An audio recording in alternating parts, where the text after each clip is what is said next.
ইশারা কাকে করছিলেন? ইশারা? হ্যাঁ? ও স্যার, কে স্যার, এখানে? আমার স্যার।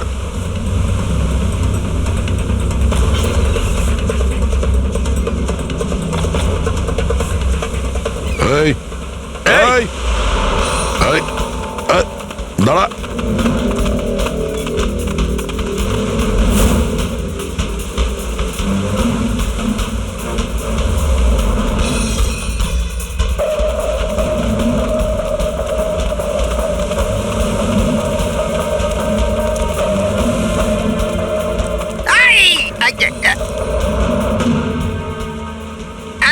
ছেড়ে দিন আমায়, ছেড়ে দিন আমায়, মুখটা ছেড়ে তো দিন। দেখা।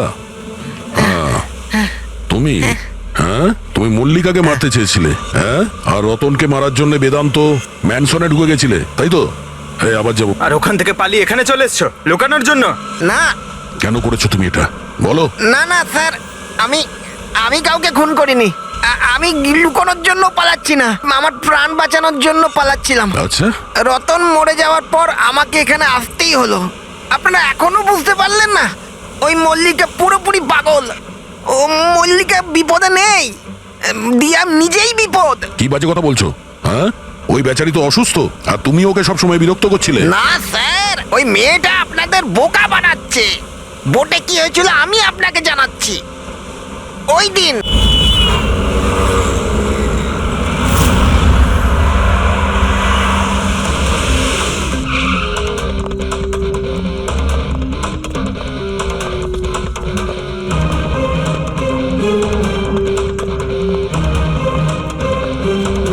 মল্লিকা কেমন আছে? ও ঠিক আছে তো? দেখুন প্লিজ ওর খেয়াল রাখুন। আমি আমি এক্ষুনি হসপিটাল পৌঁছচ্ছি। হ্যাঁ হ্যাঁ, এক্ষুনি কিছুক্ষণের মধ্যেই আসছি। ওকে ওকে, থ্যাংক ইউ। আচ্ছা, আপনি কি ফোন করেছিলেন? হ্যাঁ হ্যাঁ, আমি ফোন করেছিলাম। এই ভদ্রলোক এখানে, জানি না কেউ এই বেচারাকে। আপনি এনাকে চেনেন? না স্যার, আমি তো ওকে চিনি না। কিন্তু দেখুন স্যার, আপনি বলেছিলেন যতক্ষণ না আপনি আসেন আমি এখানেই থাকি। তো আমি ছিলাম। এবার আমার হসপিটালে যেতে দিন, আমার ওয়াইফ হসপিটালে ভর্তি। গুলি সোজা মাথায় লেগেছে, মনে হচ্ছে এখনো ভেতরেই আছে। এর স্কাল্প আর নাক খুব বাজেভাবে ভেঙে গেছে। চোয়ালটা ভাঙেনি, কিন্তু একে শনাক্ত করা খুব মুশকিল। মুখ একদম নষ্ট হয়ে গেছে, ফেসটা রিকনস্ট্রাকশন করতে হবে। স্যার প্লিজ আমাকে হসপিটাল যেতে দিন। দেখুন, সরি, আমরা আপনার অবস্থা বুঝতে পারছি, কিন্তু এখানে কি হয়েছিল সেটা না জেনে আপনাকে যেতে দিতে পারছি না। Sir please sir. দেখুন, আমি জানি যে আপনি এই লোকটাকে চেনেন না, কিন্তু এর মৃত্যু আপনার কম্পাউন্ডে, আপনার বাড়িতেই হয়েছে। এটা কোনো কোইন্সিডেন্স তো হতে পারে না, কিছু তো ব্যাপার আছে। দেখো তো আশেপাশে কোনো বন্দুক পাও কিনা। স্যার,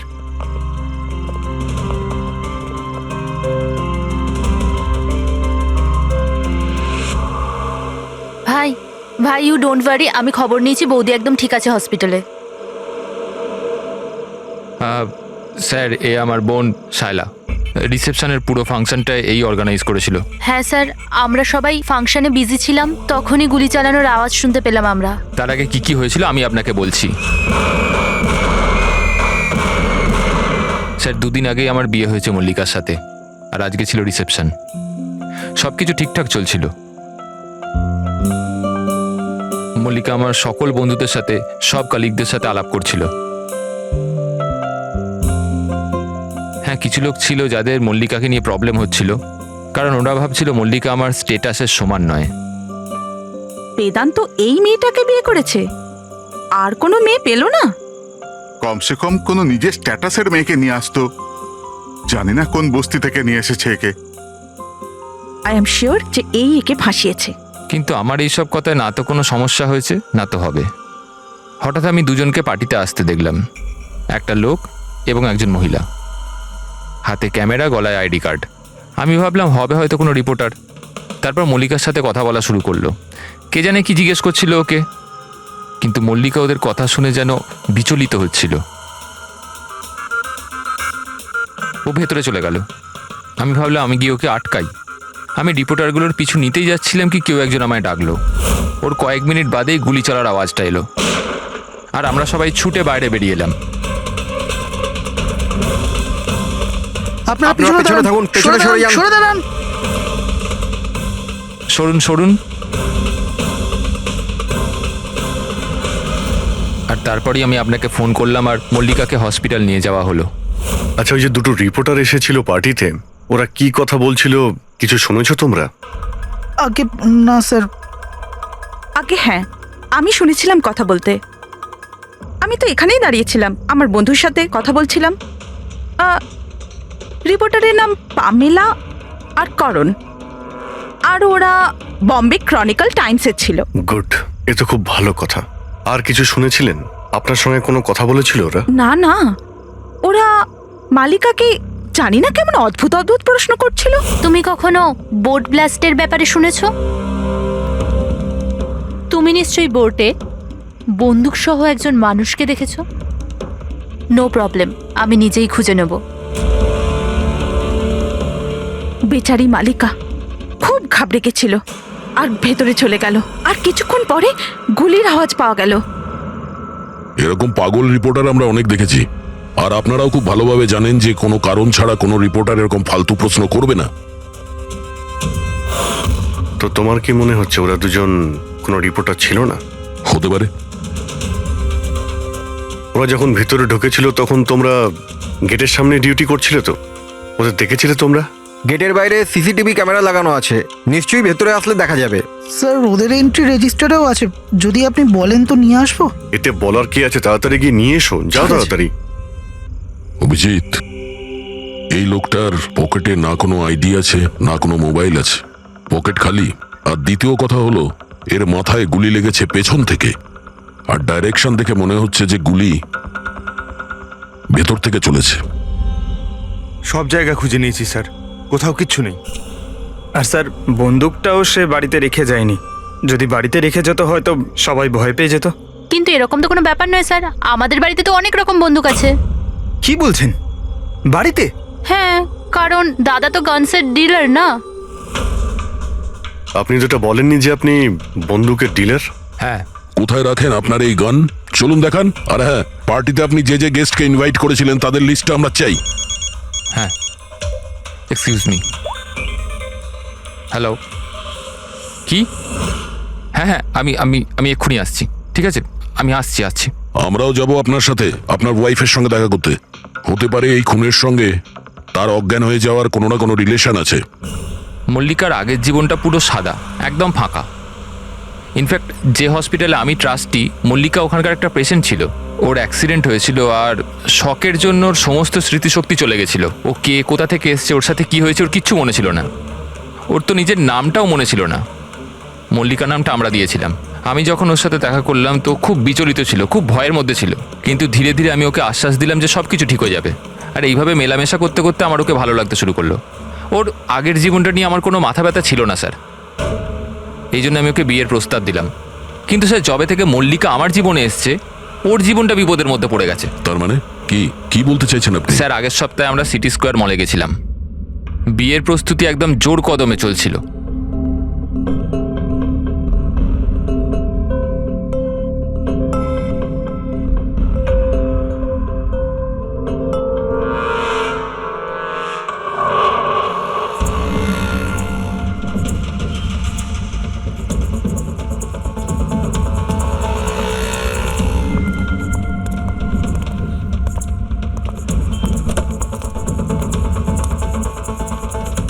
ম্যাডাম, মনে হচ্ছে আমি আপনাকে আগে কোথাও দেখেছি। আমায়? চিনতে পারলেন না আমাকে? না, আমি চিনি না আপনাকে। কি বলছেন চিনতে পারলেন না? এই দেখুন পোড়া মুখ, বোট, কিছু মনে পড়ছে না আপনার? না সরি, আমি আপনাকে চিনি না। কি বলছেন আপনি চিনতে পারছেন না? আমি জানি তো আপনি দিয়া ম্যাডাম, তাই না? আপনার কিছু ভুল হচ্ছে, আমার নাম মল্লিকা। আরে আপনি দিয়া ম্যাডাম তো। বোটে আপনি এসেছিলেন আপনার জন্মদিন পালন করতে, মনে নেই? না। নেই কি করে? আপনি মনে করুন। আরে আমার হাত- এই দেখুন আমার পোড়া মুখ। হাত ছাড়ো। আমার কোনো ভুল হতেই পারে না। বেদান্ত! আপনি চিনতে এই, পারছেন না আমাকে? ছাড়ো গে, আমি ছাড়ো চিনি গে। না আপনাকে। হাত দিচ্ছিস কেন কি গায়ে? বলছেন কি? উনি তো আমাকে চেনেন, দিয়া ম্যাডাম। এনার জন্যই আমার মুখটা পুড়ে গেছে, এখন আমাকে চিনতেই অস্বীকার করছে। তুই এখান থেকে বেরো, না হলে কিন্তু আমি পুলিশকে ডাকবো। আরে পুলিশ! আরে পুলিশ! এই, দাঁড়া, দাঁড়া। পুলিশকে ডাকবে ও।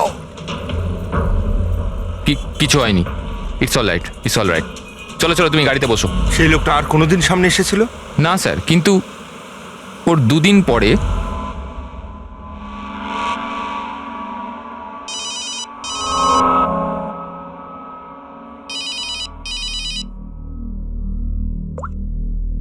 হ্যালো, কেমন আছো সোনিয়া? সোনিয়া? মনে হচ্ছে আপনার কোথাও ভুল হচ্ছে। এখানে সোনিয়া বলে কেউ থাকে না, রং নাম্বার। থাকে থাকে, আমি জানি, আমি ওর সাথেই তো কথা বলছি। আর খুব তাড়াতাড়ি আমি তোমার কাছে আসব, তোমার কাছে, তোমাকে মারার জন্য। বেদান্ত, তোমার এই ঘরে যে লোকটা মারা গেছে তার সঙ্গে এর নিশ্চয়ই কোনো সম্পর্ক আছে। হতে পারে ও তোমার ওয়াইফকে মারতে এসেছিল কিংবা হুমকি দিতে এসেছিল। কিন্তু একটা কথা সত্যি যে এটা সেই লোক না যার মুখে ক্ষত ছিল। আমরা চেক করেছি, কিচ্ছু ছিল না। কিন্তু 100% কোনো না কোনো কানেকশন তো আছে।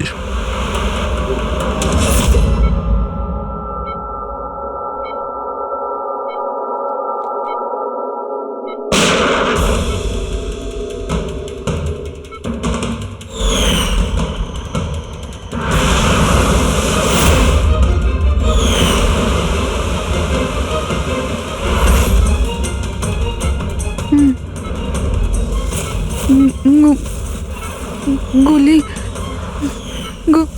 গুলি না না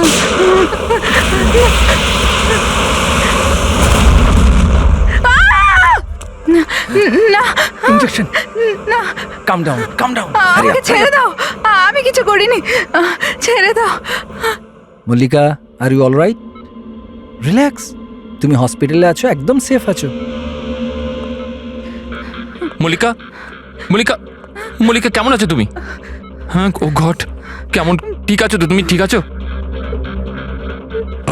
ডক্টর ঈশান্ত, আপনি বলছিলেন যে বেদান্তকে, যে মল্লিকা একটু অস্থির হচ্ছিল, কিছু বিড়বিড় করছিল, কি হয়েছিল ওর? আসলে মল্লিকা যখন জ্ঞান ফিরল খুব অদ্ভুত ধরনের কথা বলছিল। এরকম মনে হচ্ছিল যেন ও এখানে তো আছে কিন্তু ওর মস্তিষ্ক অন্য কোথাও। মানেটা কি? এরকম মনে হচ্ছিল যেন ও কোনো পুরনো ঘটনার কথা মনে করছিল। ওর অবচেতন মন যেন ওই ঘটনাটাই দেখছে। মল্লিকা, দেখো, ঘাবড়িও না, কিচ্ছু হবে না তোমার। তুমি কি দেখেছো বলো, কি শুনেছো? গুলির আওয়াজে আমার চোখ খুলল। যখন যখন আমি চোখ খুললাম তো আমি অদ্ভুত অদ্ভুত জিনিস দেখছিলাম। একটা বোট আর আর আর একটা লোক ওই লোকটার হাতে একটা বন্দুক ছিল। আর বন্দুকটা আমার দিকে তাক করে আর আর ওই ব্লাস্ট হয়ে গেল। ওই ব্লাস্ট।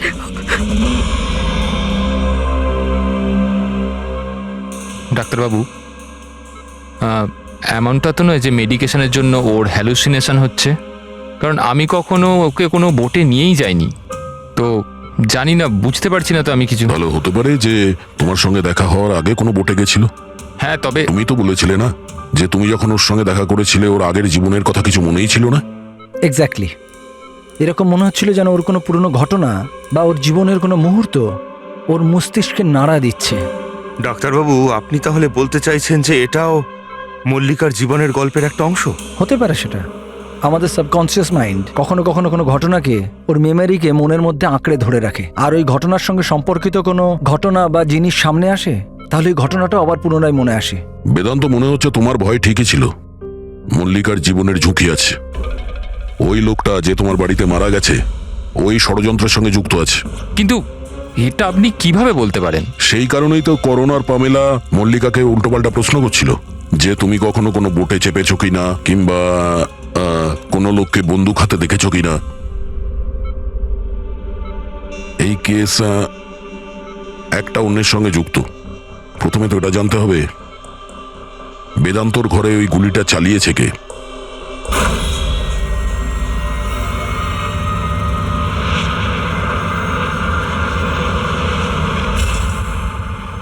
স্যার, এগুলো লিগ্যাল ডকুমেন্ট আর লাইসেন্স সব আমাদের কাছে আছে। আচ্ছা, এখানে এই রুমে কারা কারা আসতে পারে? এখানে বেদান্ত স্যার, মল্লিকা বৌদি আর শায়লা ম্যাডাম ওনার বন্ধু আসতে পারে। অদ্ভুত তো, এখানে তো সবাই আসতে পারে। অনেকে এখানে আসতো, তার মানে তো যে কেউ বন্দুক নিয়ে এখান থেকে ইউজ করতে পারে। স্যার, হ্যাঁ স্যার, এরা দুজন রিপোর্টার সেজে এসেছিল, সিসিটিভি ফুটেজে ধরা পড়েছে। মিডিয়া অফিসগুলো থেকে খোঁজ নিয়ে জানতে পারলাম যে এরা কোনো অফিসেই কাজ করে না। নকল রিপোর্টার? ঠিক আছে, এদের ব্যাপারে খোঁজ নাও আর এখানকার সমস্ত বন্দুক বাজেয়াপ্ত করো।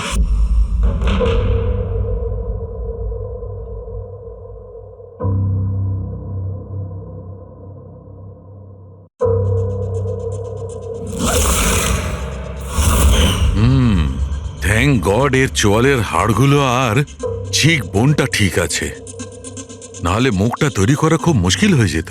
বেশিরভাগ খুলিটা তো ভেঙে চৌচির হয়ে গেছে।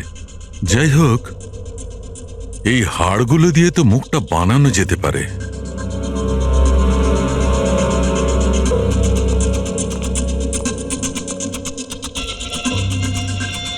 এর মধ্যেই আছে সেই বন্দুকটা যেটা দিয়ে ওকে গুলি করা হয়েছে। জানতে হবে প্রথমে এর মুখটা তো আগে তৈরি করি।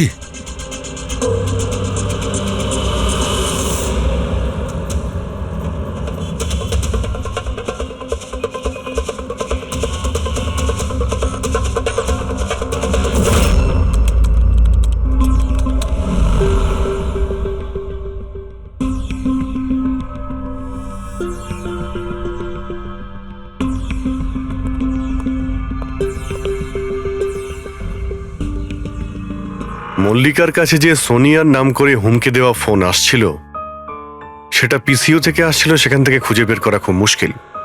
আর এই লোকটা মানে অর্ধেক পুড়ে যাওয়া লোকটা যে ওকে ভয় দেখাচ্ছিল, এর কোনো ক্রিমিনাল রেকর্ডও নেই।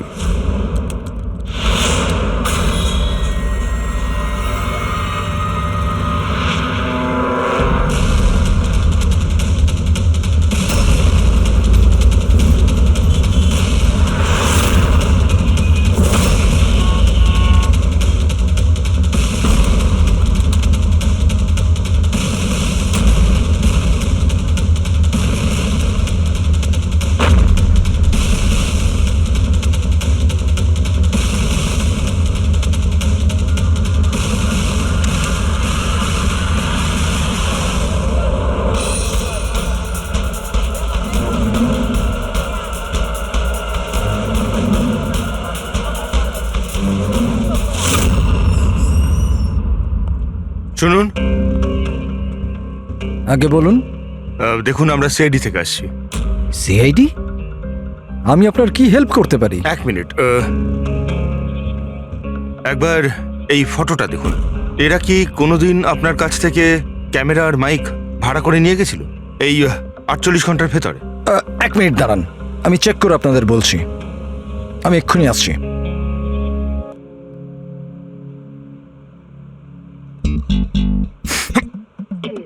কি হয়েছে? আরে ধরিস না, খারাপ হয়েছে। কিচ্ছু হবে না।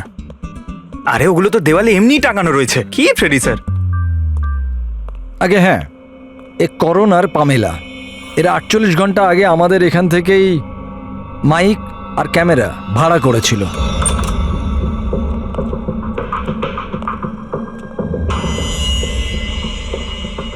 আপনারা কি জানেন মল্লিকার জীবনের ব্যাপারে?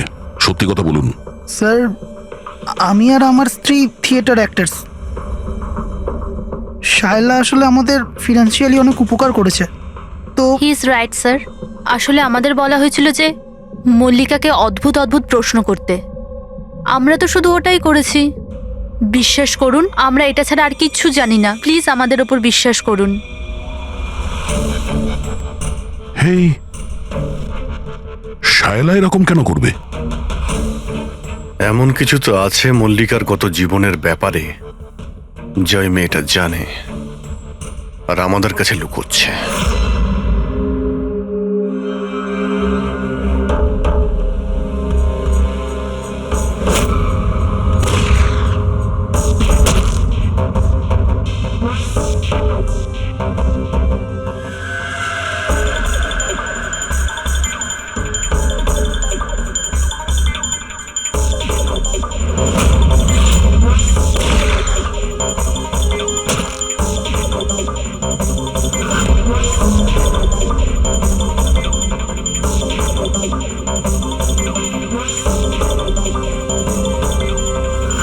তাহলে এইটা হচ্ছে ওর মুখ।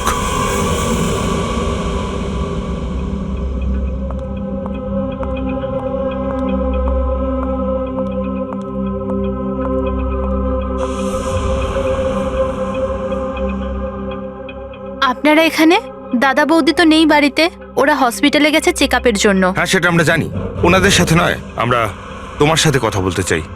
আমার সাথে? একে চেনো? না স্যার।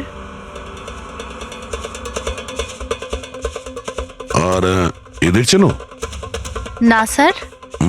আরে এরা তোমার থিয়েটারের বন্ধু। তুমি তো এটা বলনি যে তুমি অ্যাক্টরদের কাজও দাও। এই পার্টিতে তুমি ওদের ডেকেছিলে না, মল্লিকাকে ভয় দেখাতে আর উল্টোপাল্টা প্রশ্ন করার জন্য? এবার তাড়াতাড়ি বলে দাও, এসব তুমি কেন করেছিলে? কি জানো তুমি মল্লিকার ব্যাপারে? হ্যাঁ, ওর আগের জীবনের ব্যাপারে? আর সেই লোকটার ব্যাপারেও, যার মৃত্যু তোমাদের বাড়িতে হয়েছে। আমি কিচ্ছু জানি না। মানে বলতে চাইছি, আমি মল্লিকার ব্যাপারে কিচ্ছু জানি না। আমি তো শুধু অতটুকুই জানি যতটা আমাকে ওই লোকটা বলেছিল, যার মুখটা পোড়া। তুমি ওই লোকটাকে চেনো? হ্যাঁ স্যার, যেদিন ওই লোকটা মল্লিকাকে হুমকি দিয়েছিল আমি ওখানেই ছিলাম। আর যখন দাদা মল্লিকাকে সামলাচ্ছিল তখন আমি ওই লোকটার পেছনে গেছিলাম। শোনো। কি হলো? কে তুমি? আর তুমি মল্লিকাকে কি বলছিলে? কি করে জানো তুমি ওকে? এটা আপনি আমায় কেন জিজ্ঞেস করছেন? ওনাকে জিজ্ঞেস করুন, যে মল্লিকা সেজে ঘুরে বেড়াচ্ছে ওনাকে জিজ্ঞেস করুন। দিয়াকে উনি বলবেন যে 1 বছর আগে কি হয়েছিল বোটে। হ্যাঁ, এই দেখুন, এই সব কিছু ওর পরিণাম। হ্যাঁ, আমাকে জিজ্ঞেস করছে কে মল্লিকা। আমার মল্লিকাকে নিয়ে কোনো চিন্তা নেই, কিন্তু আমি শুধু আমার দাদাকে নিয়ে চিন্তিত। আর আমি চাই না ওই পাগল মেয়েটার জন্য আমার দাদাকে হারিয়ে ফেলি। স্যার, এর থেকে বেশি আমি কিচ্ছু জানি না, সত্যি বলছি। স্যার, তার মানে এটা তো ডেড এন্ড। ঠিক আছে, আপনি যান। এখন তো একটাই রাস্তা আছে। প্রথমে এটা জানতে হবে যে 1 বছর আগে কোন বোটেই অ্যাক্সিডেন্টটা হয়েছিল।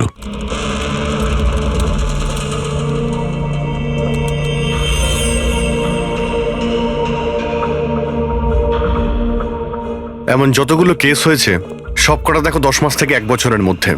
এই সময় বেদান্তর সঙ্গে মল্লিকার দেখা হয়েছিল হসপিটালে। ওকে? Yes sir. একবার যদি বোটে ব্লাস্টের ব্যাপারটা পরিষ্কার হয়ে যায় তাহলেই তদন্ত এগোনো যাবে। স্যার, হ্যাঁ, পেয়ে গেছি। এই দেখুন, 2016 নভেম্বরে একটা বোট ব্লাস্ট হয়েছিল কেরালায়। স্যার, ওই বোটে 4 জন ছিল, হাজব্যান্ড ওয়াইফ, ওনাদের মেয়ে দিয়া, আর ওই বোটের মাঝি। বম ব্লাস্টের জন্য স্যার সবাই মারা গেছিল, শুধু ওই মাঝি ছাড়া। স্যার, এ তো মল্লিকা। মল্লিকা, দিয়া, এর ফ্যামিলি তার কে কে আছে? স্যার, মাথুর ফ্যামিলিতে 4 জন মেম্বার, হাজব্যান্ড ওয়াইফ, ওদের মেয়ে দিয়া, আর ওর ভাই রতন। 1 মিনিট স্যার, এই যে এটা ওর ফটো, রতনের। এটা তো সেই লোকটা যার মৃত্যুটা গুলি লেগে হয়েছে বেদান্তর বাড়িতে। কিন্তু স্যার, গুলিটা মারলো কে? এখন এই সব প্রশ্নের উত্তর কেরালাতে গেলেই জানতে পারা যাবে।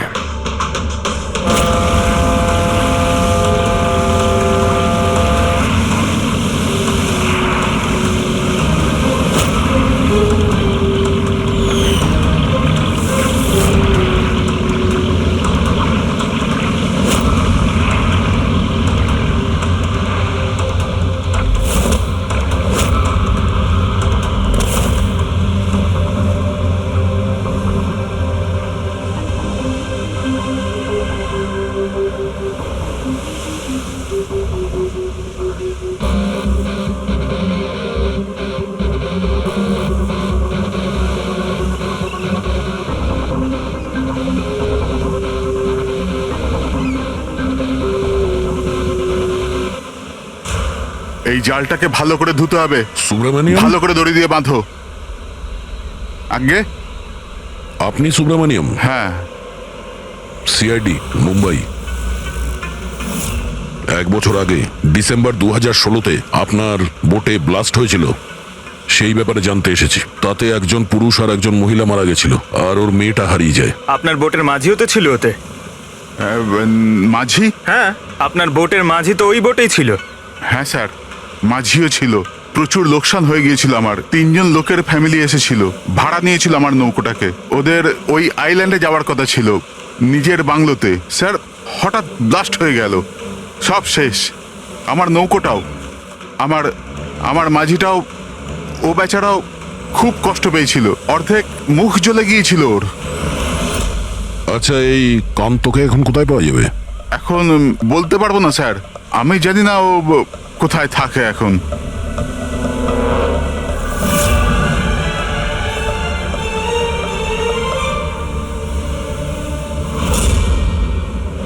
ইশারা কাকে করছিলেন? ইশারা? হ্যাঁ? ও স্যার, কে স্যার, এখানে? আমার স্যার,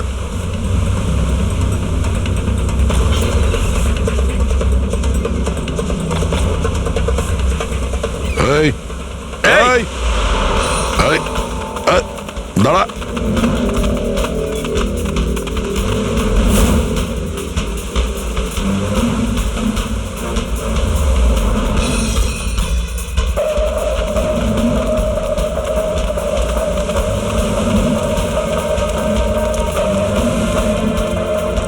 আই! আই, আই, ছেড়ে দিন আমায়, ছেড়ে দিন আমায়, মুখটা ছেড়ে তো দিন। দেখা। তুমি, হ্যাঁ, তুমি মল্লিকাকে মারতে চেয়েছিলে, হ্যাঁ, আর রতনকে মারার জন্য বেদান্ত ম্যানসনে ঢুকে গেছিলে, তাই তো? এই আবার যাবো। আর ওখান থেকে পালিয়ে এখানে চলে এসছো লুকানোর জন্য? না কেন করেছো তুমি এটা, বলো? না না স্যার, আমি আমি কাউকে খুন করিনি। আমি লুকোনোর জন্য পালাচ্ছি না, আমার প্রাণ বাঁচানোর জন্য পালাচ্ছিলাম। আচ্ছা, রতন মরে যাওয়ার পর আমাকে এখানে আসতেই হলো। আপনারা এখনো বুঝতে পারলেন না? ওই মল্লিকা পুরোপুরি পাগল। ও মল্লিকা বিপদে নেই, দিয়া নিজেই বিপদ। কি বাজে কথা বলছো? হ্যাঁ, ওই বেচারি তো অসুস্থ, আর তুমি ওকে সবসময় বিরক্ত করছিলে। না স্যার, ওই মেয়েটা আপনাদের বোকা বানাচ্ছে। বোটে কি হয়েছিল আমি আপনাকে জানাচ্ছি। ওই দিন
রিয়া, তাড়াতাড়ি এসো, তাড়াতাড়ি এসো, নাহলে কেবিনে আবার বন্ধ করতে হবে আগের মতো।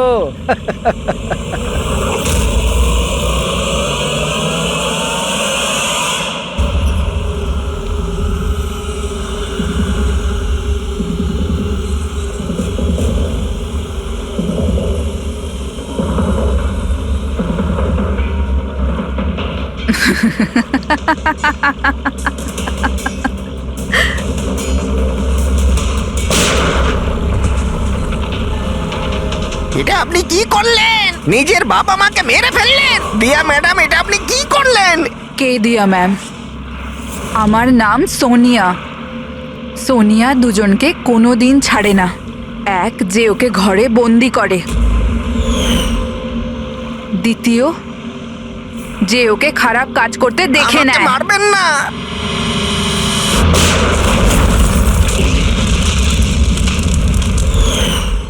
আমি তো বেঁচে গেলাম, কিন্তু বোটটা জ্বলে যাওয়ায় আমার মুখটাই জ্বলে গেল। তারপর আমি রতনের সাথে দেখা করতে যাই, যে এই বোটের বুকিং করেছিল। ও বলল কাউকে এটা বলতে না, যে একটা বড় দুর্ঘটনায় ওদের পুরো ফ্যামিলিটাই শেষ হয়ে গেছে। খুব বড় লোক ওরা, অনেক বদনাম হবে ওদের, এই জন্য বলিনি আমি। কিন্তু এটা কার জন্য হলো? ওই মাথুর বাবুর মেয়ে দিয়া, ওর পাগলামির জন্য। পাগলামো? হ্যাঁ, দিয়া, যাকে আপনারা মল্লিকা ভাবেন না, ওর দ্বিতীয় রূপ সোনিয়া। ওর ভেতরে একটা ভয়ঙ্কর পাগল খুনি বাস করছে। স্যার তার মানে স্প্লিট পার্সোনালিটি? যদি এ সত্যি কথাই বলে, তাহলে তো আমাদের আগে এটা জানতে হবে যে দিয়ার ভেতরে সোনিয়া ও রতনের খুন করেছে কিনা। আর যদি করে থাকে, তাহলে দিয়ার ভেতরে সোনিয়াকে যে কোনোভাবেই জাগাতে হবে।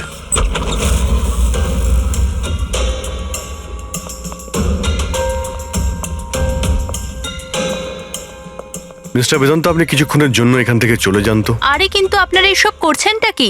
তুমিও চলে যাও এখান থেকে। কিন্তু কিছু বলুন তো, ব্যাপারটা কি? সবকিছু বলবো, আপনি আগে এখান থেকে চলে যান প্লিজ।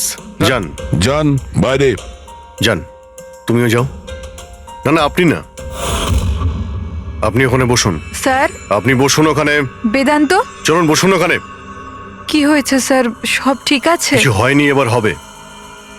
আজকের পর থেকে না আপনি বেদান্তর সঙ্গে দেখা করবেন, আর না ওর বোনের সঙ্গে।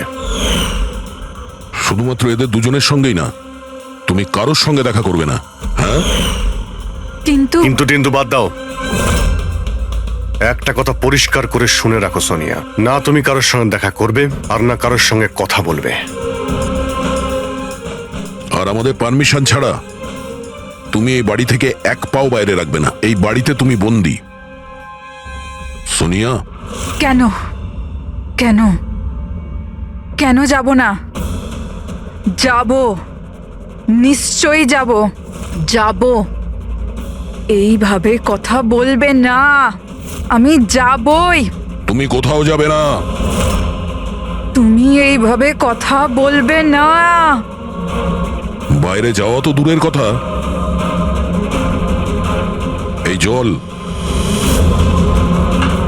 জলটা এখানে রাখা রইলো। আমাদের পারমিশন ছাড়া তুমি এই জলটাও খেতে পারবো না, বুঝেছো?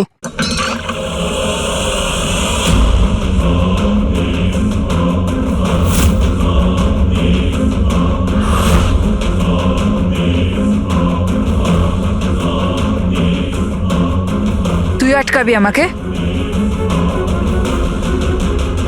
নাকি তুই? সোনিয়া নিজের ইচ্ছার মালিক। সোনিয়াকে কেউ আটকাতে পারবে না। সোনিয়াকে কেউ আটকাতে পারবে না।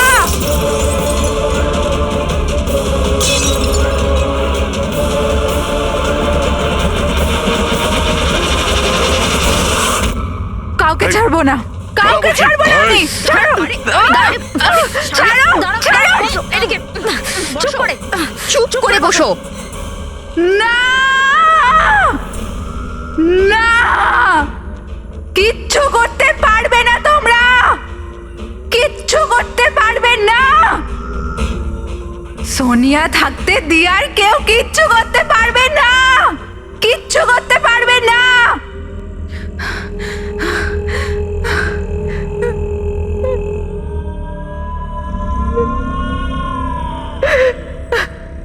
দিয়ার বাবা মা এরকমই করেছিল। দিয়াকে ঘরে বন্ধ করে দিত। কেউ এলেও দিয়া একাই বসে থাকতো, কেউ আসতো না। মেরে ফেলেছি আমি দিয়ার বাবা মাকে। তোমাদেরও মেরে দেব, তোমাদের সবাইকে মেরে দেব। কে তুমি? তোমার আসল পরিচয় কি?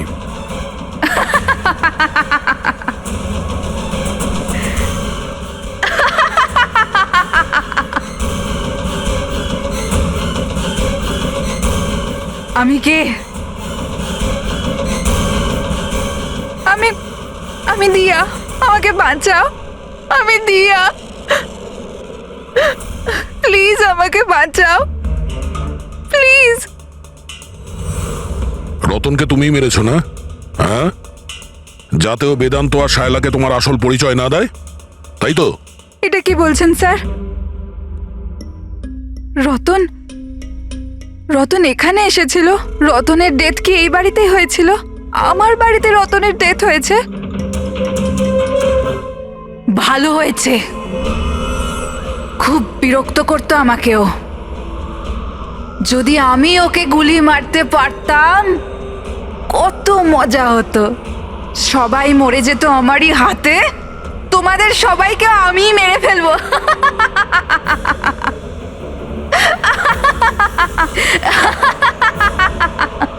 খোলো আমাকে, আমি বলে দিচ্ছি, আমাকে খুলে দাও, না হলে তোমাদের সবাইকে মেরে ফেলবো।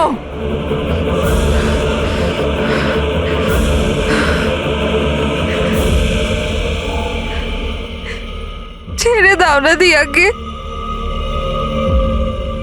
প্লিজ প্লিজ আমায় ছেড়ে দাও, আমি কিচ্ছু জানি না।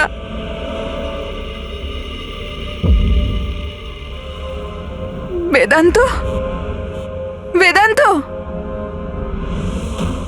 বেদান্ত, তুমি কোথায় গেলে? বেদান্ত কোথায়?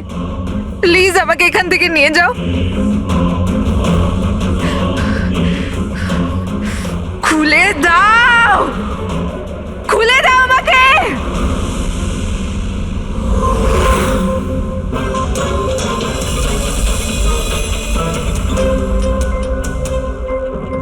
এই হচ্ছে সেই বন্দুক যেটা থেকে গুলি করা হয়েছে। এবার অভিজিৎ, তুমি এক কাজ করো, এই বন্দুকটা নাও আর ওই সেকেন্ড ফ্লোরে যে উইন্ডোটা আছে ওখানে গিয়ে একে গুলি করো। ওখান থেকে? Come on go. আরে স্যার, এটা 9mm বন্দুক। যদি আমি জানালা থেকে দাঁড়িয়েও এই ডামিকে গুলি করি তাহলে গুলিটা ডামি পর্যন্ত পৌঁছানোর আগেই নিচে পড়ে যাবে। রেঞ্জ খুবই কম হয়, এর গুলি লাগবেই না। আচ্ছা, ওর গুলিটা লাগবেই না। ওকে, এর গুলিটা যদি ওখান থেকে না লাগে তাহলে দয়া দয়া তুমি এক কাজ করো, তুমি এখান থেকে 7-8 ফুট দূর থেকে একে গুলি করো। Come on.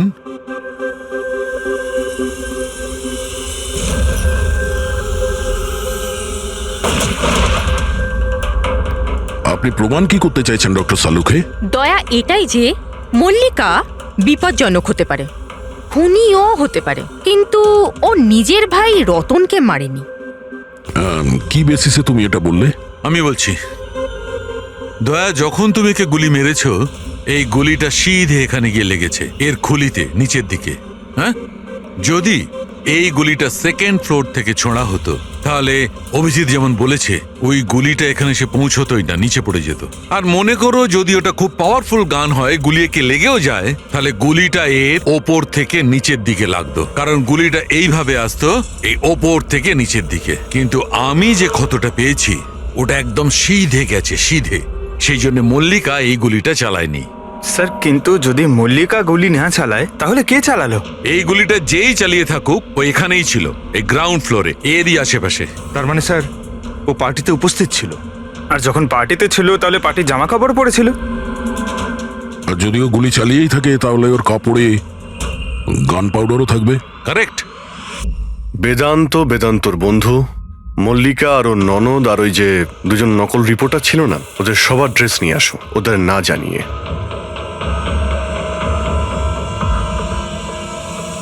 আমাদের কাছে এটা একটা অদ্ভুত কেস ছিল। শুরুতে আমরা বুঝতেই পারছিলাম না যে খুনি আসলে কে, কিন্তু কথায় আছে না, সত্য কোনোদিনও গোপন থাকে না। ও মল্লিকাকে হুমকি দিয়েছিল, ভয় দেখিয়েছিল, এটা সত্যি। আর 1 বছর আগে মল্লিকা ওর বাবা মাকে খুন করেছিল, এটাও সত্যি। কিন্তু মল্লিকার ভাইয়ের খুন না মল্লিকা করেছে আর না নৌকো চালক করেছে। রতনের খুন সেই করেছে যে রতনের খুব কাছে দাঁড়িয়েছিল, একদম কাছে। আর সে শুরু থেকেই আমাদের চক্রব্যূহতে ফাঁসিয়ে রেখে দিয়েছিল, আর আমরা ঘুরেই যাচ্ছিলাম। শেষ পর্যন্ত সে তারই চক্রব্যূহতে ফেসে যায়। ও আমাদের অনেক মিথ্যে কথা বলেছে, অনেক মিথ্যে, কিন্তু সত্যি বেশি দিন গোপন থাকে না। বেদান্ত, তুমি আমাদের অনেক মিথ্যে বলেছ, কিন্তু তোমার এই ড্রেস সত্যিটা বলে দিয়েছে। আমরা তোমার জামার থেকে গান পাউডার পেয়েছি।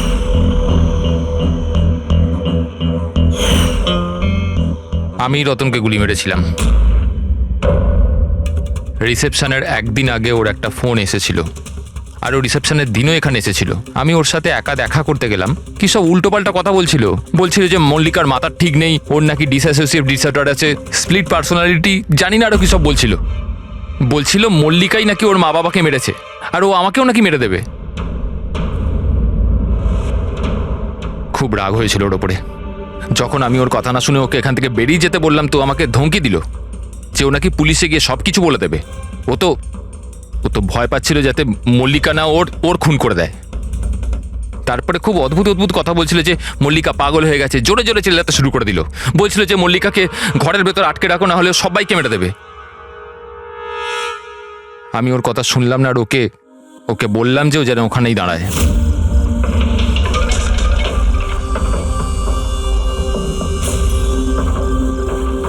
ওকে আমি নিজের প্রাণের থেকেও বেশি ভালোবাসি। আর ওই রতন, আরে এই রতন ওকে পাগল বলছিল, ওকে জেলে পাঠাতে চাইছিল। সব কিছু শেষ হয়ে যেত, মল্লিকার জীবন, আমার ইমেজ, এই সব কিছু শেষ হয়ে যেত। সেটা তো মিস্টার বেদান্ত ধরে নাও শেষ হয়ে গিয়েছে। আর তুমি এটা কি করে ভাবলে যে তুমি কারো খুন করে দেবে আর তোমার জীবন আর ইমেজ ঠিক থাকবে? হ্যাঁ, মল্লিকা ওরফে দিয়া এই অপরাধ অজান্তে করেছে, সজ্ঞানে করেনি। কিন্তু তুমি সবকিছু জেনে এই অপরাধ করেছো। সেই জন্য মল্লিকা যাবে অ্যাসাইলামে, আর তুমি যাবে গরাদের ভিতরে।